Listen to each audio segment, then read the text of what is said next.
Artist Michael Craig Martin is photographed with Felicity Whaley-Cohen and Mark Philibert in front of his gigantic painting for the new Children's Hospital in Oxford. But how did this ambitious project begin? Felicity Whaley-Cohen asked me to come here and visit the hospital and to see about what one might do in the atrium here, which was gigantic and quite bleak. And I was immediately struck by that. The other thing that struck me as particularly unhappy was that the wall facing the children's wards was the worst wall. It was this kind of dull grey colour. It could not possibly have been more depressing. I'm looking out the window out the other way, this beautiful landscape, and the children don't look at that. They were looking at the grey wall. While work has been in progress, children have been invited to colour in a small-scale picture of the final design, which is made up of familiar objects and giant letters spelling KIDS, K-I-D-S. A selection of crayons and pencils are available in the colours chosen for the final design. The children are free to use any colour for any shape. But once you start a composition and you say this is going to be red, then there's a reason why something else has to be yellow. So although it's arbitrary, that first decision, as soon as every decision you make, the range of what you should do becomes clearer to you. The painting starts to tell you what you need to use in different places. Before settling on this particular interplay of objects and giant letters, Michael experimented with different combinations. I spent months doing the preparatory drawings and the preparatory work. I know every inch of the thing. I've nuanced everything. All of the work is done. I do all the planning work on the computer. I use a Macintosh computer. I've always used Macs, and which are very, very good for all graphic work. From his computer screen, Michael takes the image into his studio, where he enlarges it and creates a painting using exactly the same high-quality colours that will be used in the hospital. He paints with brushes and rollers and uses tape to get hard-edged lines and shapes. This way, he can picture what the completed painting will look like. Michael realises that in the gigantic atrium there won't be any single view of the whole composition. But do we need to see the whole picture to appreciate it?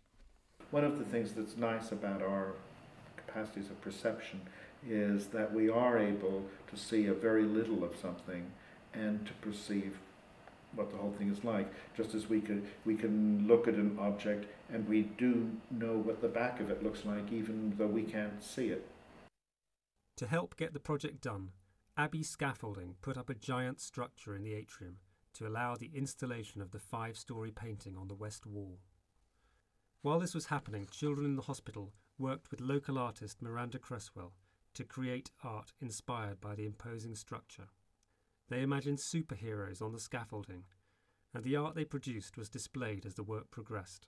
I need to know exactly what I'm going to get, and then I hand that on to the French team to organise the actual fabrication of the work. Now the joint French and English team of specialists begin painting the lines, not just black but a range of bright colours. Then the stencils are removed and the painted lines carefully covered with 600 metres of low-tack tape. Now Mark Philibert of Stamp Publicité and the others could begin to fill in the shapes. High-quality paints are essential to the finish. It's a very, very good paint. It's more expensive and more pigment. Okay. The color is great. Yeah. It's a big impact. The painting is done with great care, as Will Cunningham explains. Now obviously we put the stencil on to get those lines, and then we've had to meticulously spend ages and ages recovering those lines. And then they will come off and give us straight lines. So you're always having to observe what the paint's doing, where the edge is. Yeah. Is it a good edge? Always having to run your fingers down to make sure it's down, make sure it's tight. And even when all that is done, and you peel them off, there's still going to be little bits that have gone wrong, and little bits where the paint seeped underneath by accident, and then again, coming back to sort of by hand, we'll be back individually touching up those little areas. But will these little bits show up from the other side of the atrium? French artist Bernie Rollers demonstrates. For example, this part is not necessary to do because the distance, the eyes of the man, no problem. But if you have time, you do. You do it. Okay. Yeah.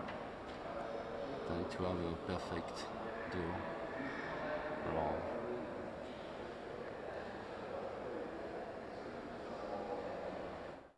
At last, the team has finished. And it's astounding to come because it is absolutely as I pictured it. Now it just remains for Abbey Scaffolding to take down all the heavy metal clips and poles, a job that will take several days. As they work, Will Cunningham watches carefully to check that there is no accidental damage to the painting, which would require further retouching. And now the complete painting is revealed. From the ground floor, you can appreciate the great height of the artwork towering above your head. But if you take the lift up to level 2 and look out from the balcony or from the windows along the corridor, you can get a better view. And the amazing thing is, from different people have picked up my idea, and everybody within the hospital has been fantastic about trying to convince the other people, the people who they're responsible for, to consider this seriously, to try to give a general feeling of approval that such a thing might happen. And now it has happened, and it's a kind of miracle, really.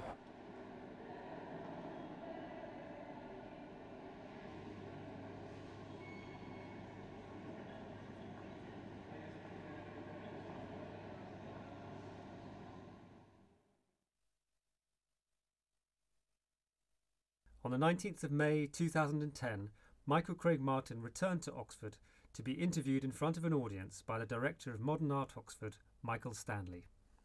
Tonight, what Michael and I thought we would do is to talk about an incredible commission within the context of some of Michael's work over the last kind of 5-6 years, and kind of quite self-indulgently to begin that conversation and process with a piece of work that I was very fortunate to commission of Michael's in Milton Keynes Gallery. This was when Michael and I first met, and I have to say that before this commission, that was probably one of the most bravest commissions anybody ever asked me to do.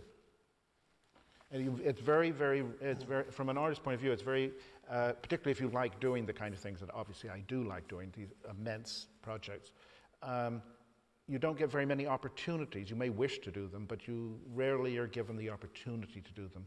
And one of the things that was true at Milton Keynes was it's very, very unusual to find a building that's made out of a kind of stucco and that's freestanding. This is the most unusual kind of building in Britain. Everything is in a row of other buildings. Everything is made out of glass or brick or stone, something that you can't actually paint on. And here was a building that you could actually do that. So that, and something similar here. Where would one ever find a wall 5 or 6 stories high that's inside and it's got nothing on it? It's just astonishing that you can find places of this kind. The images that you're very fortunate to see coming in of the incredible industry to actually make this piece of work, which is quite phenomenal. Which fortunately I didn't personally do.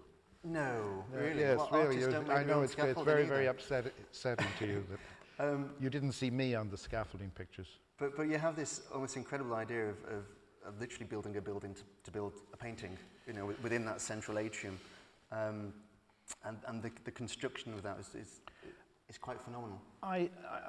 For the work here, I mean, it has the letters, the word kids, and I see the letters, which are very formal, you know, they're very carefully constructed typeface forms. I see them as the architecture of the work.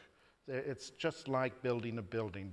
The words are the structure of the building, and then the objects kind of play in this architectural space. And I see I think I make a lot of my work it's a constructed kind of painting. There's a kind of painterly painting where things are done in a spontaneous way in which things come out of the act of their own making.